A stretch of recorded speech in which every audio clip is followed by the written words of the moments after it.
नरेंद्र दामोदर दास मोदी, ये एक ऐसा नाम है जिसके बारे में पाकिस्तान में शदीद नफरत पाई जाती है, प्राइमरली ड्यू टू प्रोपेगेंडा। कभी हम उसको चाय वाला कहते हैं, कभी उसको बुचर ऑफ गुजरात कहते हैं और कभी कुछ और। लेकिन सच्चाई ये है कि इस चाय वाले ने इंडिया को उन ऊंचाइयों तक पहुंचा दिया है जिसके बारे में कोई सोच भी नहीं सकता था। 2014 से अब तक नरेंद्र मोदी ने इंडिया को दुनिया की टॉप परफॉर्मिंग इकोनॉमी बना दिया है। अपने विजन की बेसिस पर ही has taken his country to the next level. आज से 10 साल पहले हम लोग अपने इकोनॉमिक और सोशल स्ट्रक्चर को इंडिया से कंपेयर करते थे और हमें लगता था कि शायद हमारे पास कहीं ना कहीं एज भी मौजूद है। लेकिन अगर आप फैक्ट्स पे, स्टैट्स पे और नंबर्स पर नजर दौड़ाएं तो you will get to know कि we are out of the game and we have missed the bus. Pakistan India से बहुत पीछे रह गया है। आज की वीडियो को बनाने का मकसद है मोदी के जरिए पाकिस्तान के पॉलिटिशियंस को आईना दिखाना, जो बातें तो बड़ी बड़ी करते हैं लेकिन एक्शन कुछ भी नहीं है। लेकिन इस एनालिसिस को स्टार्ट करने से पहले मैं आपको एक डिस्क्लेमर देना चाहता हूं। मैंने पिछले 4-5 साल में बार बार आपको एक चीज सिखाई है और वो है रैशनैलिटी ऑफ थॉट, मंतक यानी logic, objectivity and belief in facts only. Almost हर दूसरी वीडियो में मेरा आपको ये मैसेज होता है कि जिंगोइज्म पे, बयानबाजी पे, रेटरिक पे और रैंटिंग में बिलीव ना किया करें। जब भी आपके सामने कोई इश्यू आए तो उसको ऑब्जेक्टिवली एनालाइज किया करें विदाउट एनी बायस, चाहे वो आपका दुश्मन हो या दोस्त। आज की वीडियो का मकसद है नरेंद्र मोदी की परफॉर्मेंस का एनालिसिस करना। आई डोंट केयर उसके बारे में नवाज शरीफ, इमरान खान, जरदारी या बिलावल क्या सोचते हैं। याद रखिए कि जब तक हम लोग फैक्ट बेस्ड एनालिसिस नहीं करेंगे हम लोग कभी भी अपने फेलियर से नहीं सीख सकेंगे। With that let's get started.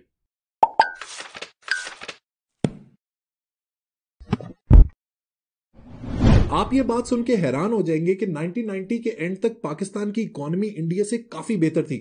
लेकिन 1991 में इंडिया के थिंक टैंक ने कंसेंसस के साथ एक बहुत बड़ा डिसीजन लिया और वो था इंडिया की इकोनॉमी को लिबरलाइज करने का, दुनिया के लिए खोलने का।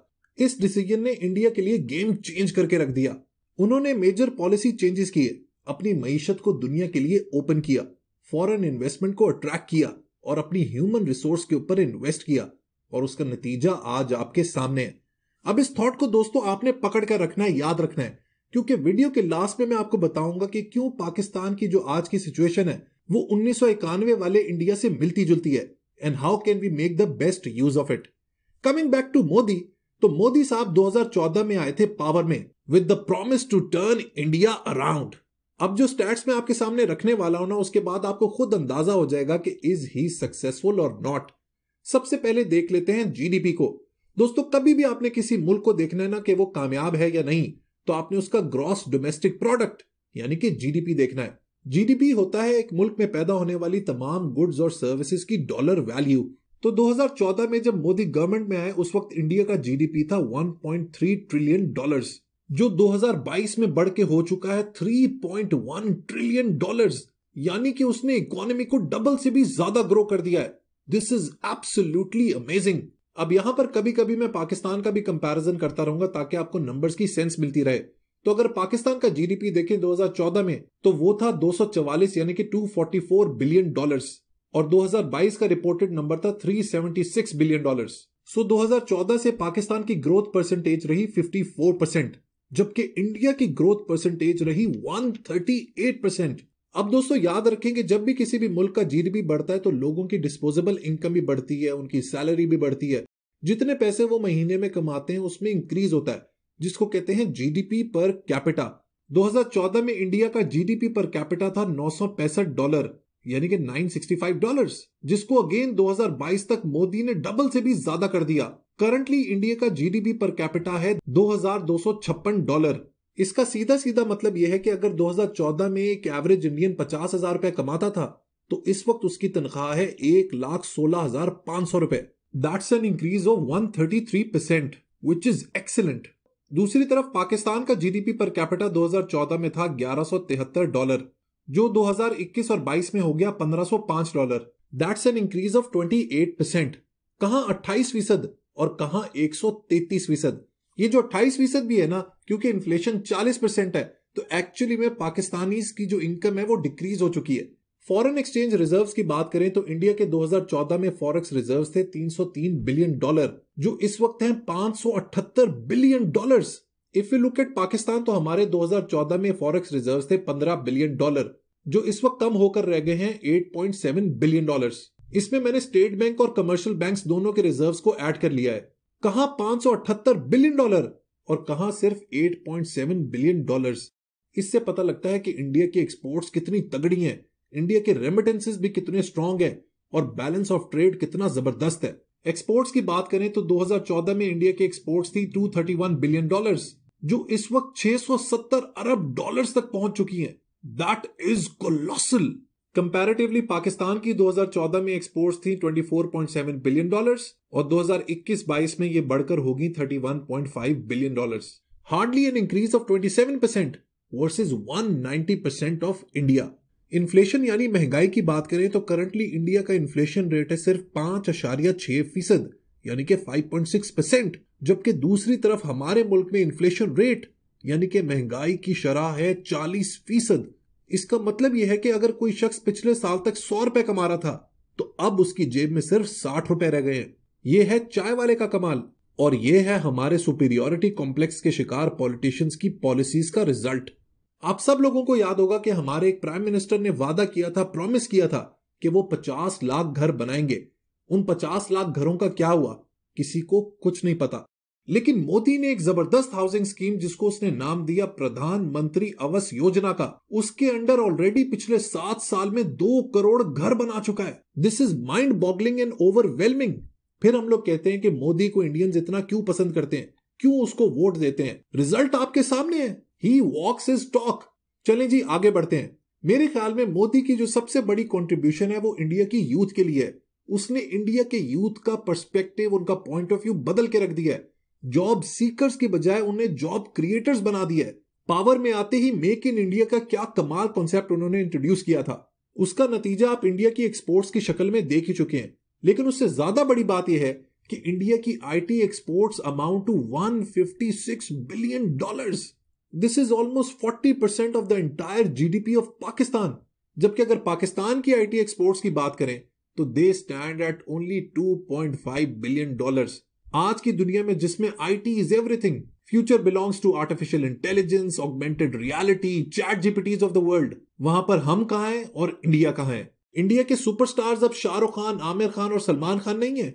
उनके सुपरस्टार्स हैं अब अनुपम मित्तल, अंकुर वारिकू, बानी, Kunal Shah and the list is endless. ये सब एंटरप्रेन्योर्स हैं जो इंडिया की इकोनॉमी को सपोर्ट कर रहे हैं।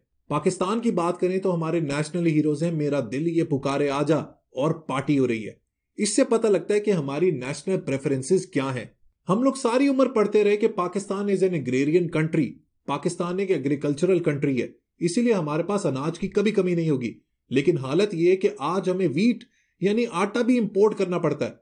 जबकि दूसरी तरफ अगर आप इंडिया को देखें तो उन्होंने एग्रीकल्चर के ऊपर इन्वेस्टमेंट को 3 से 4 गुना कर दिया है। एक जमाने में इंडिया के बारे में मशहूर था कि वहां पर लड़कियों को मार दिया जाता है, वहां पर लड़कियों को पसंद नहीं किया जाता। लेकिन मोदी के दौर में पहली दफा इंडिया की तारीख में जो सेक्स रेशो है फीमेल वर्सेस मेल, वो फीमेल्स के फेवर में चला गया है। हर 1000 मर्दों पर इस वक्त 1020 औरतें हैं। मोदी ने अपने दौर में एक जबरदस्त इनिशिएटिव शुरू किया जिसको उसने कहा बेटी बचाओ बेटी पढ़ाओ। इस इनिशिएटिव के अंडर औरतों की पढ़ाई पर स्पेशल एम्फेसिस दिया गया। औरतों की खुराक, उनकी न्यूट्रिशन का खास ख्याल रखा गया, उनके लिए अलग टॉयलेट्स का इंतजाम किया गया, उनकी सैनिटरी हेल्थ को सब्सिडाइज किया गया। नरेंद्र मोदी ने सबसे ज्यादा फेवर जो किया इंडियंस को वो किया उनकी एजुकेशन में, because it is the key to ultimate success in the modern world. 40 साल के बाद नेशनल एजुकेशन पॉलिसी फाइनलाइज की, 7 नए आईआईटीज यानी कि इंडियन इंस्टीट्यूट ऑफ टेक्नोलॉजी और 7 नए आईआईएम्स यानी कि Indian Institute of Management establish किए। ये दोनों इंस्टीट्यूशंस दोस्तों ग्लोबली रिकॉग्नाइज्ड हैं। They are one of the best universities in the world. Startups के जरिए 23 लाख नई जॉब्स क्रिएट की, 1 करोड़ 30 लाख लोगों को वोकेशनल ट्रेनिंग दी, 320 नई यूनिवर्सिटीज को एस्टैब्लिश किया। स्पोर्ट्स की बात करें तो इंडिया की तारीख के सबसे बड़े ओलंपिक्स थे टोक्यो 2020, जिसमें इंडिया ने 7 मेडल्स विन किए। इकोनॉमी दोस्तों चलती है इंटरेस्ट रेट से।